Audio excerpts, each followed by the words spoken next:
Welcome to Voice Rising with Kara Johnstad. Enjoy weekly conversations with leading luminaries, pioneering visionaries, singers, poets, musicians, and sound healers as we explore the profound role our voice plays on the path to self-realization and global enlightenment.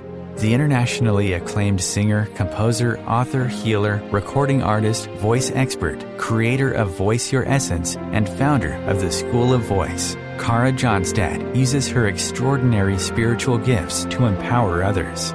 Everything in this world vibrates. Everything has a frequency. A pioneer in the field of voice work and transformational songwriting. Her breakthrough methods are helping thousands of people worldwide fine-tune their body-mind-spirit system and unlock the energetic frequencies of limitless creativity, health, and abundance. Share your voice, ask your questions, join in the conversation. Receive life-changing, positive transformation and rise together to create a sound world. And here's your host, Kara Johnstad.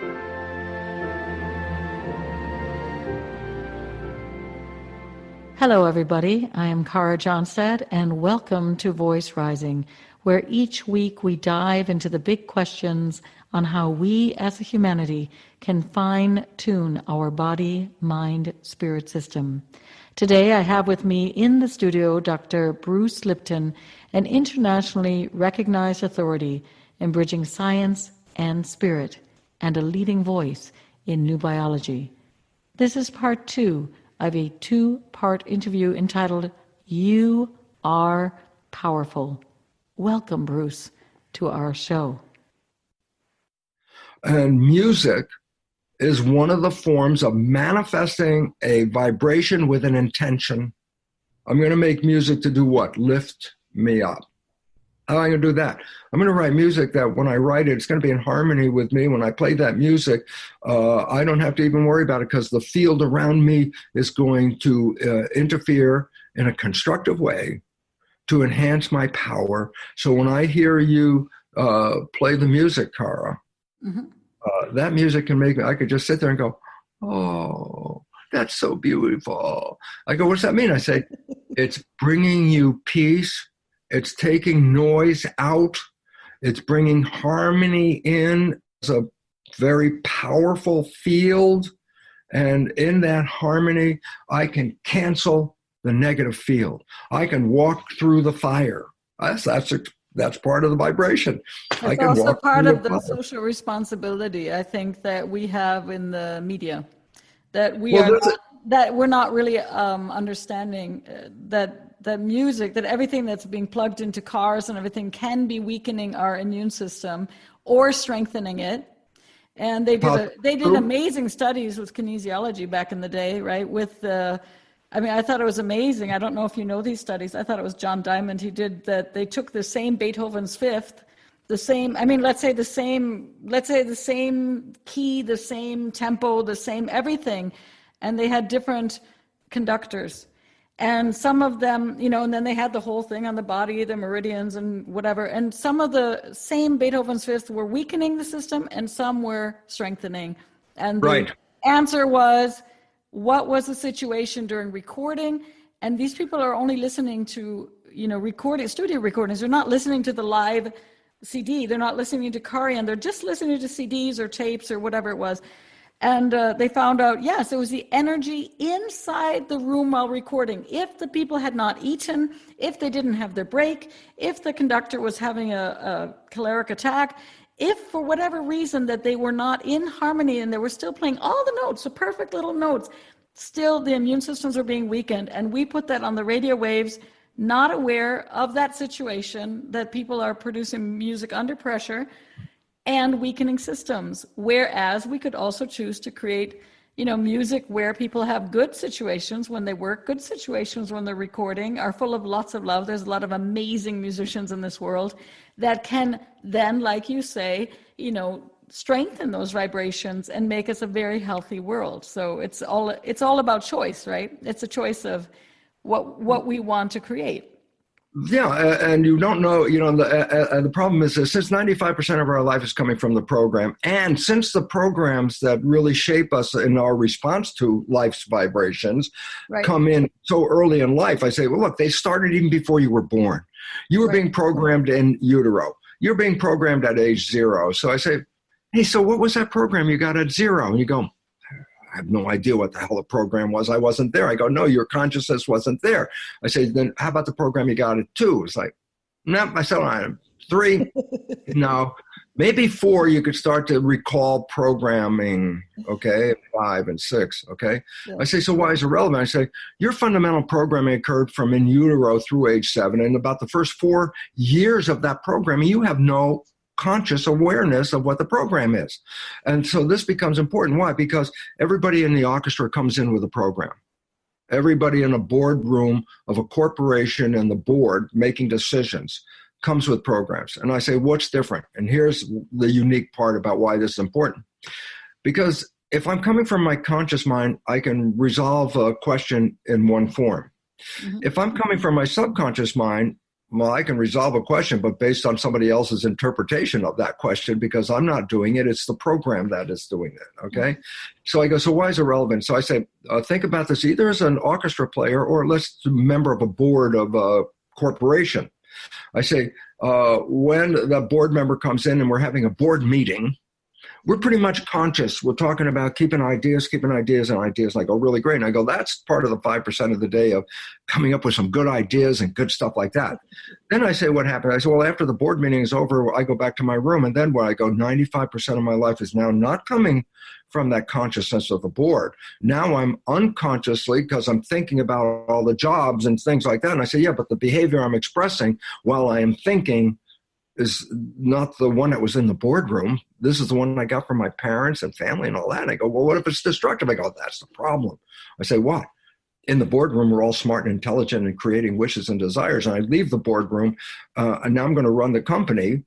Am I going to use those wishes and desires? No, your behavior is going to manifest what you were programmed with. You could undermine completely the whole mission statement of that corporation, because the moment you stop operating from your wishes and desires, you're going to play the programs that you got, and most of them are negative, disempowering, self-sabotaging.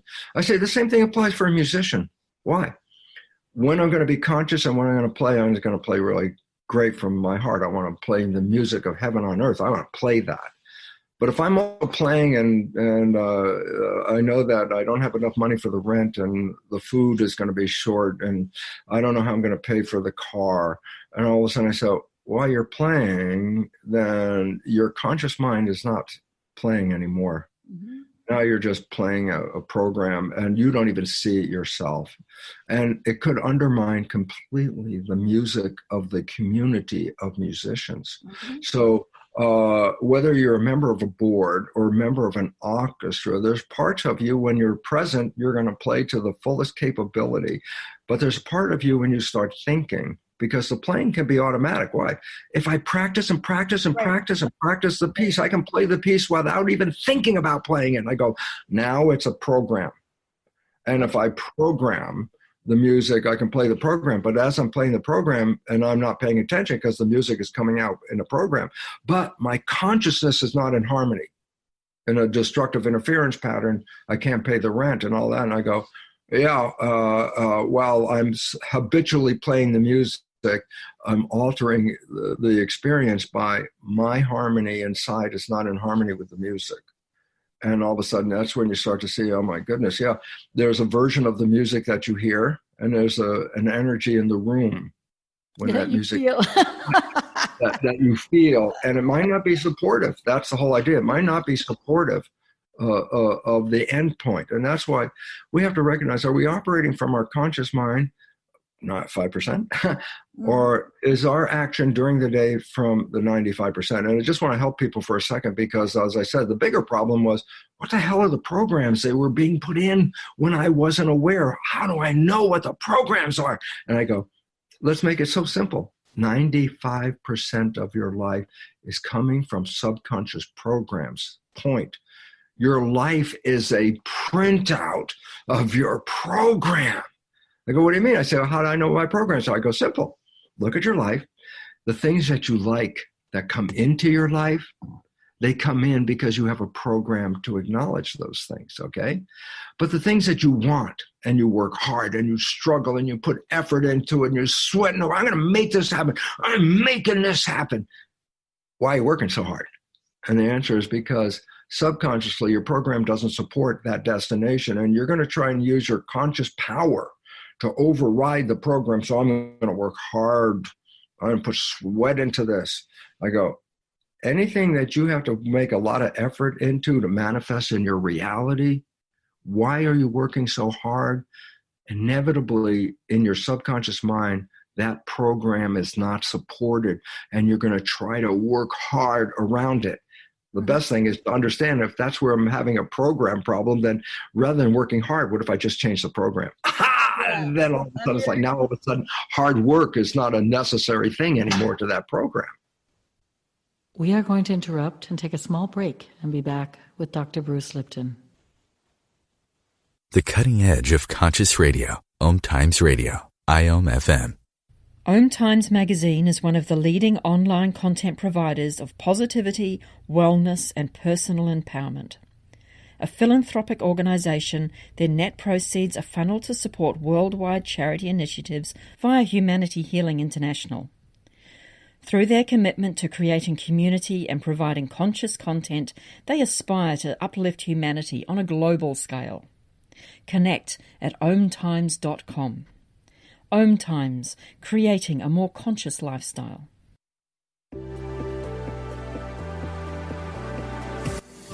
Hi, this is David Strickle. I'm excited to share my brand new show, The Stream of David Live, right here on OMTimes Radio. Each week I'll have exciting guests, and I'll channel the eternal wisdom of the stream, a group of non-physical entities whose teachings have transformed lives all over the world. So join us for an uplifting hour each Monday at 5 p.m. Eastern. That's The Stream of David Live right here on OMTimes Radio. With happy clients all over the world, Kara Johnstad knows that your voice is the missing link to more authenticity, abundance, creativity, and health. An internationally acclaimed voice expert, Kara's breakthrough methods have helped thousands of people successfully heal their voice wounds and extinguish the story of self-doubt and shyness forever. Join in group trainings, attend online sessions, schedule one-on-one time, and invite Kara to work with your organization and community. Get started today. Go to www.karajohnstad.com and receive a special guided meditation designed to fine-tune your inner voice and welcome you on the voice journey. A social distancing tip. Putting distance between yourself and others is critical to slowing the spread of coronavirus. So here are ways to stay in contact without the physical contact part. Call, send a text, set up a video conference, post on social media, dedicate a song on the radio. If you have symptoms of fever, dry cough, and shortness of breath, call your healthcare provider before going to their office. For more info, visit coronavirus.gov. Let's all do our part, because we're all #AloneTogether. Brought to you by the Ad Council.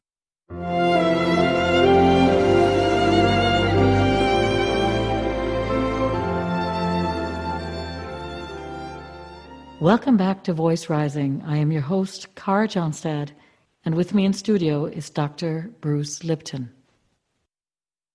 Yeah, and I find it interesting too, if you look at sound, and if you look at inside one tone, you can have up to 44 other tones, right? Natural harmonics inside one tone, and you can only get there, this singing two tones at once, you can only get there through deep relaxation. You can only, they only appear singing 2-3 tones at once inside one tone, only if you absolutely relax. So it's this kind of feeling also of not non-doing, but complete surrender, my body, my instrument, allowing the music to be sung through, maybe getting your desires and wishes in alignment with your heart.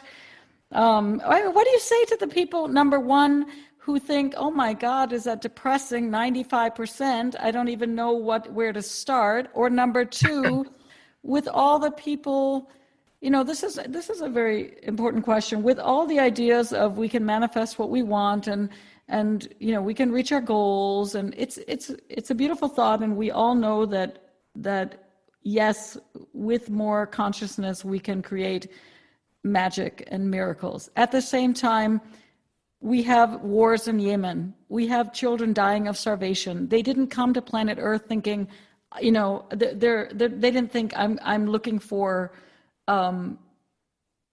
death or destruction or hunger. And even if they're thinking really good thoughts, they're in that situation. So how can we find that balance between knowing that our vibration is good and important, and knowing that we can also nurture our biological system with harmony and goodness, and deal also with wars and pandemics and people that are abusive and all those horrific things. And with programs, 95% of our life is, there's got to be hope.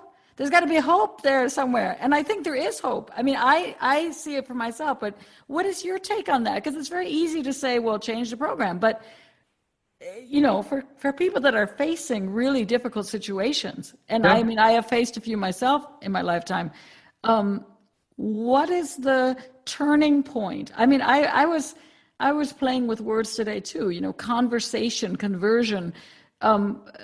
We're talking about, vortex energy. What is a turning point in life where things start spiraling in the positive direction? The first time you have the opportunity to recognize that they're going in the wrong direction is the first opportunity you have to make a decision personally to go in the other direction. So I tell you a personal story then, because that's how profound it was in my life. As I was becoming a little bit more aware of this through my research and all this, it wasn't into my life fully, but the ideas of the new science and epigenetics and how consciousness is adjusting things and all that. At that time, if I was assessed by a psychiatrist, they would probably say, Bruce, you're a little bipolar here. You have these very wonderful, joyous parts of being alive and happy. And then there's this part that goes, and then start to go wrong, and everything starts to go wrong. Then it's not one thing that goes wrong, it's the next thing and the next thing, and it's a spiral downhill. I was familiar with this because I've been through it, and I remember one day in the lab, it was a very complex experiment I was working on, and just to set up the experiment takes a couple hours.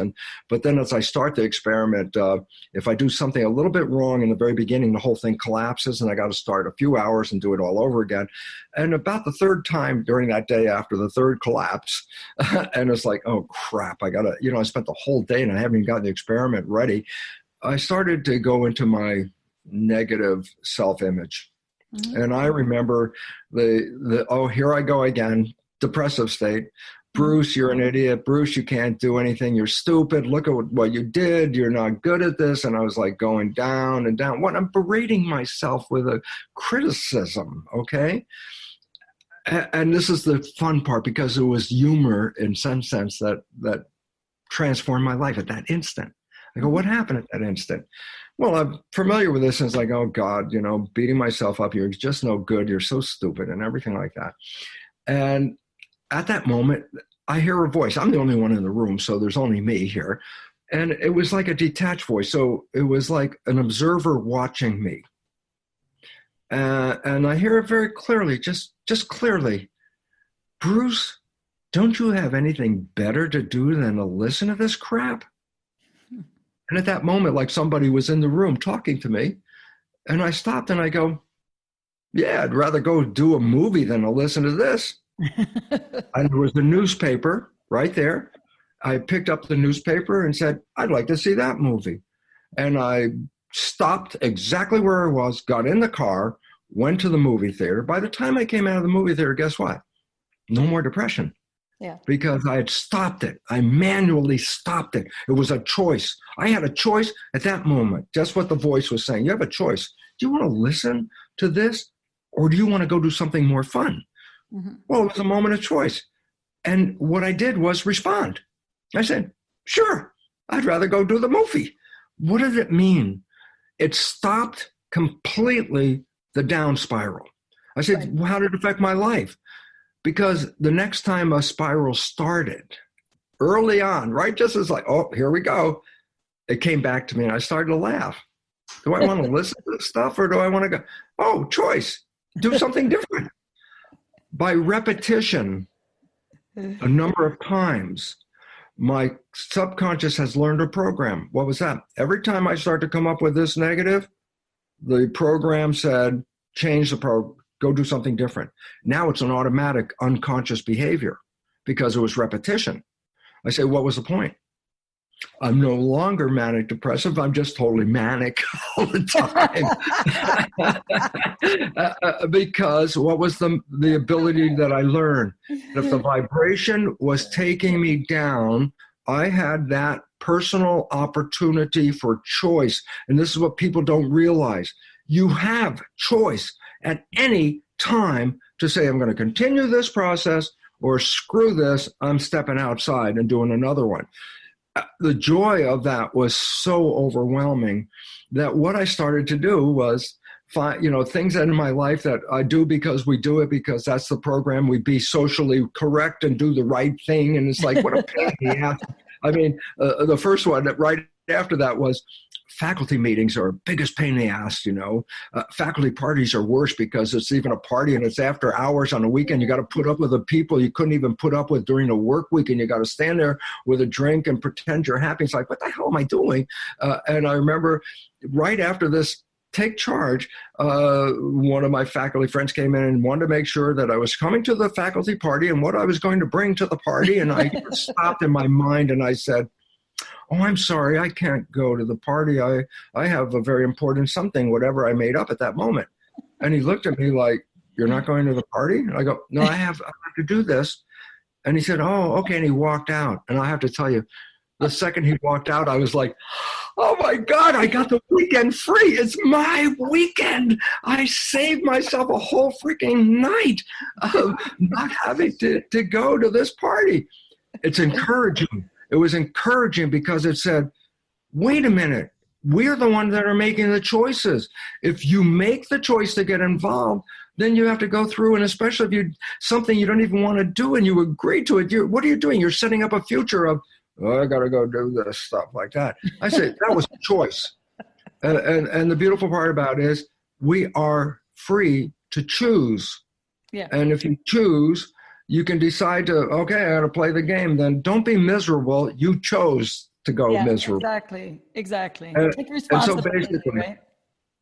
Personal responsibility. You're creating the life. You're the creator. You want to continue the creation if somebody else programmed you, must go to faculty meetings because that's what all faculty do.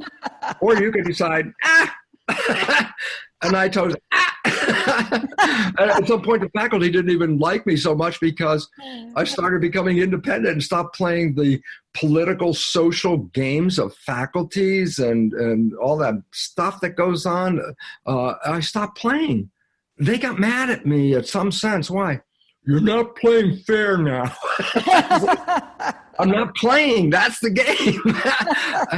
And the greatest thrill. Game, right? You're in a different game. You created your own game. You can do this at any time because it's freedom. Right. We always have choice in this matter. And if you start to find yourself, you keep going down the wrong pathway, it's like, who chose? Who chose that decision to say, I'm now walking the pathway? I don't want to, but I'm walking the pathway. You chose that. Yeah, it's freedom. And if we start to own, if we own this, then we have our power, because now let's make choices that enhance our energy rather than to buy into a choice that you know is going to use up your energy with no positive outcome at all. Right. And you know that before going into it, then it's your decision. And this is really hard because it really requires that you have to be responsible for yourself in a world where other people want to control you to fit into their program. And I say, guess what? Those people are not in my life anymore. Right. Who are the ones in my life? The ones with what? Constructive interference. The ones that I associate with, because I associate with them. Why? Because when I do, I have more energy after the association than before the association. Right. And energy is vibration. And the vibration and the singing and toning becomes very, very critical. Why? Because like the astrology report, if you're not conscious, whatever the field is, that shapes who you are. But as you become conscious, you can cancel the field. And that's why astrology is very difficult for very conscious people, because they are not responding to the conventional field anymore. They can create their own energy and vibration. Singing is an important element of a harmony with you. I love it with my partner. Margaret is doing something and she's humming. I go, why? Because I know if she's humming that she's in harmony with whatever the music is at that time. And if she's doing a job and she's humming, that means she's happy, right? Because she's humming, okay? And this becomes really important for us. Are you happy? Gets the bottom line. And if you're not, there's an option right at that moment. Do you want to sing a song now? You want to sing something happy? Get out of that vibe. And since we are vibrational elements, things that alter that vibration alter our expression. But since we are freedom of choice, then it says, well, if I find the vibration is not supporting me, I can counter it with another vibration that will empower me. And so this is the whole essence behind your work, Cara, is vibrations are who we are. We are not the physical body. That's an expression of the vibration. You want to change your life. We always want to change the physical body. And it's like the new biology said, no, first change your mind. Then the body will change itself. And that's the issue, is we keep misdirecting the attention. Oh, I got cancer. The cancer cells are killing me, those stupid cells. If I just get rid of those cells. And it's like, if you understand that less than 10% of cancer is even connected to genetics, the cancer is a lifestyle that is not in harmony and supporting your vitality. I say, why is it relevant? Well, if it's lifestyle, I'm the one that's manifesting it. And if it's lifestyle, then I do at that moment of choice, just like when I was having that depressive argument with myself. I could have stayed there and fought myself like I do it all the time and go down to be so depressed and go home and collapse. And it was that moment. That was the beautiful part. And it was a little humor to it, the idea, do you have to listen? Do you want to listen to this crap? I go, no. Well, then don't. It's like, okay. And it ended. And this is the point, taking your power to recognize that was a choice. But I love it that it was a voice, Bruce. I have to say that it was a voice, because I think that we're not aware that our thoughts are voices, our beliefs are voices, the programmings that become our voices, that we have this vibrational field, and we forget to name it voice, because we start naming it intention and affirmation and writing and projects, and we have all these different names, but the essence is it's a vibrational, harmonic frequencies or harmonic frequencies, you could say, and it's phenomenal, because we even know within a tone, like let's say you and I sing together a tone, we can be unified. If I sing an octave higher, I am doubling the frequency, and yet I'm in the same tone. I mean, so we have different harmonies that we're able to produce together, but we also can sing and unify and still be doubling and tripling frequencies and quadrupling frequencies. I mean, it's so incredibly beautiful. We are going to take a short break. Bringing a more conscious lifestyle to your world. OMTimes Radio. IOM FM. Ascending Hearts is no ordinary dating site, but a spiritual dating site with a purpose, to link you with your soulmate.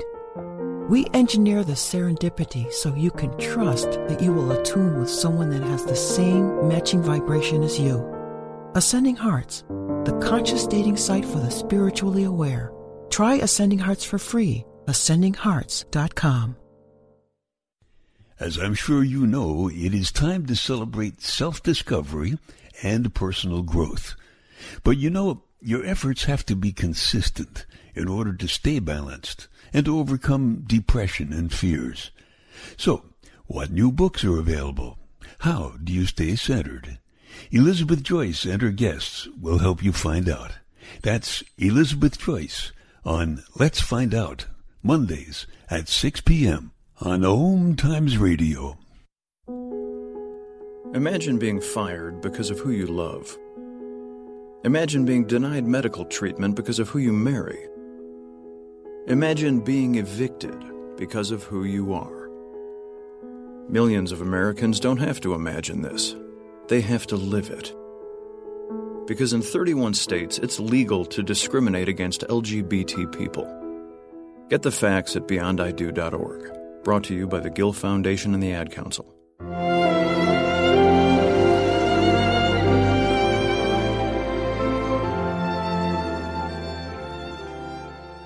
Welcome back to Voice Rising. I am your host, Cara Johnstad.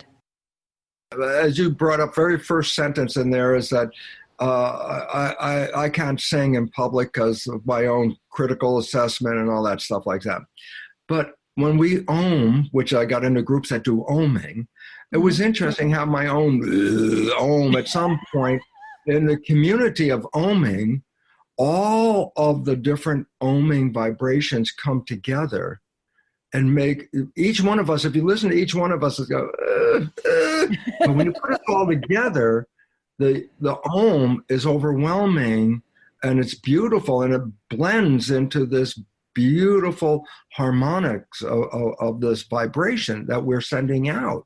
And it's interesting because I won't sing in public, but I can ohm if everybody else is ohming, because I also know that whatever my vibrational frequency is, it will blend with all the others and create this magical resonance of ohm. The more people you have, it's amazing. It is amazing. Although I feel so challenged as a voice coach because I could open your voice and have you become a superstar, a rock star. Like you wouldn't have to be in a group. You could just like go solo.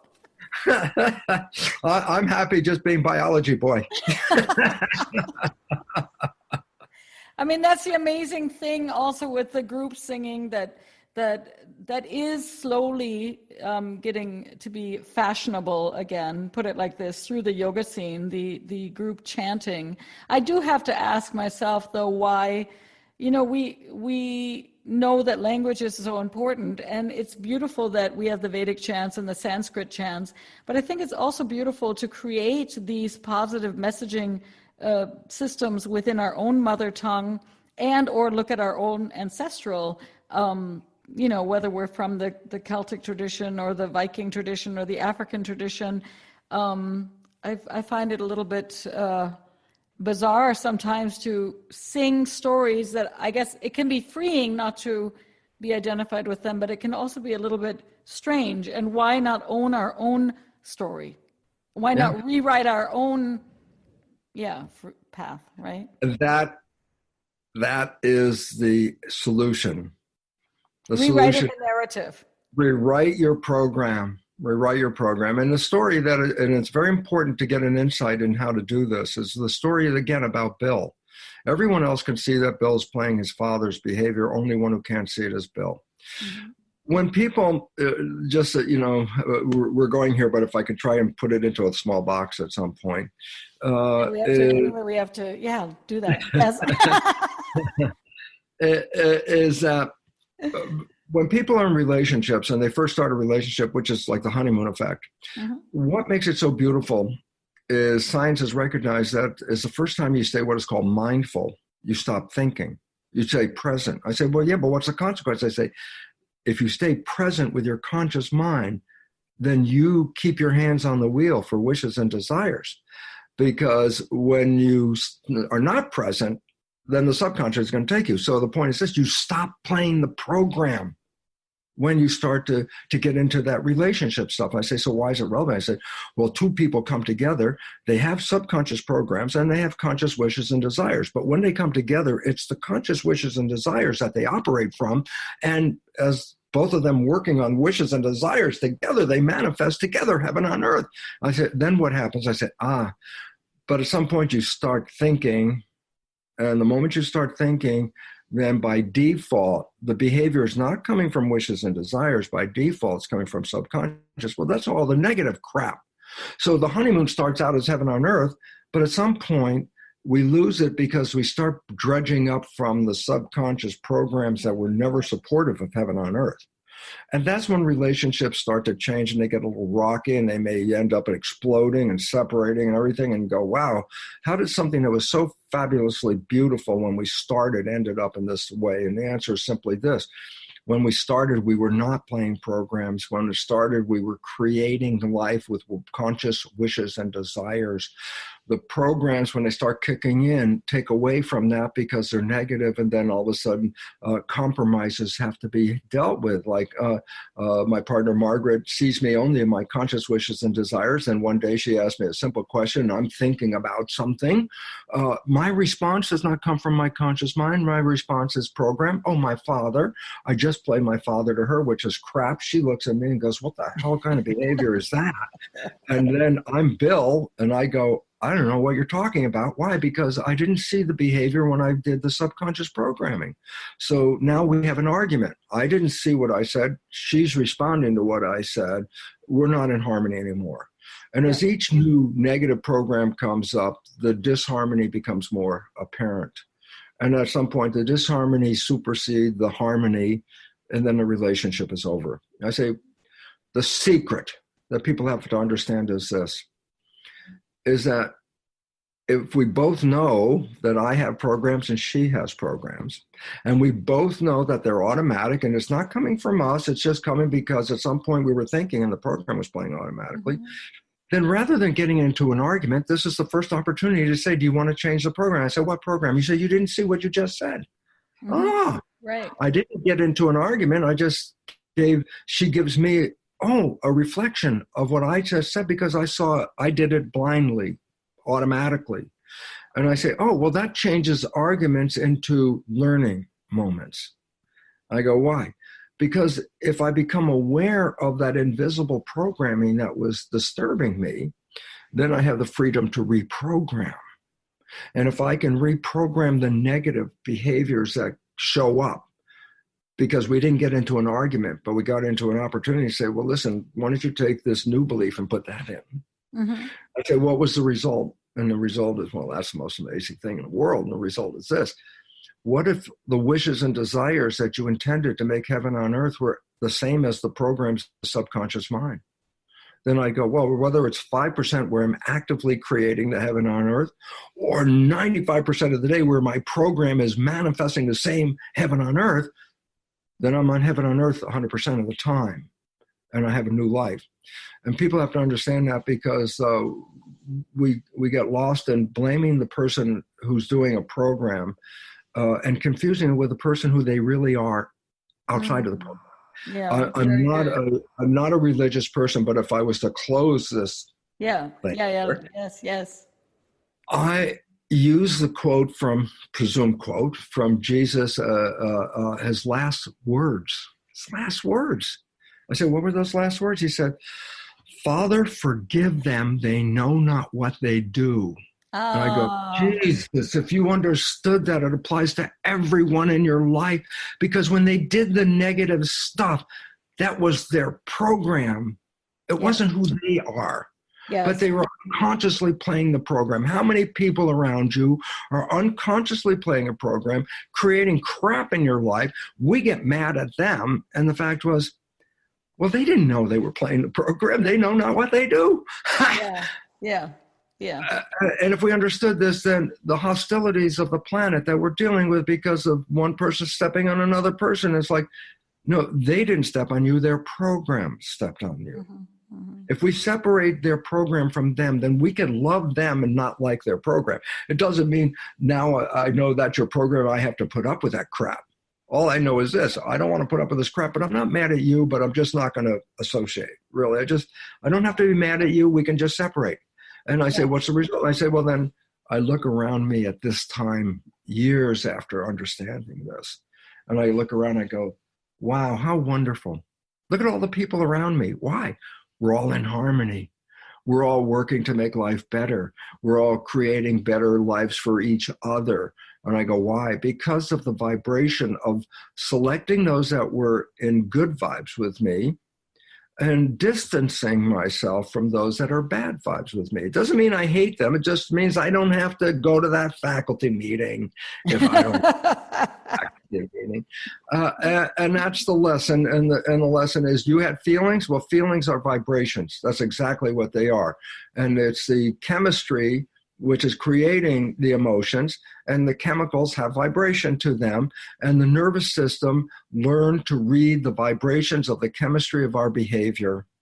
And there are behaviors that fire us up in anger, and there are behaviors that melt us into love. And I go, choices, it's choice. Choices, and we have, and you know that, I mean, we know that we have things like you were talking about with music and with singing, that we can change even the chemistry of our body. I mean, that's what it does. With dancing, with resting, and with also attracting partners.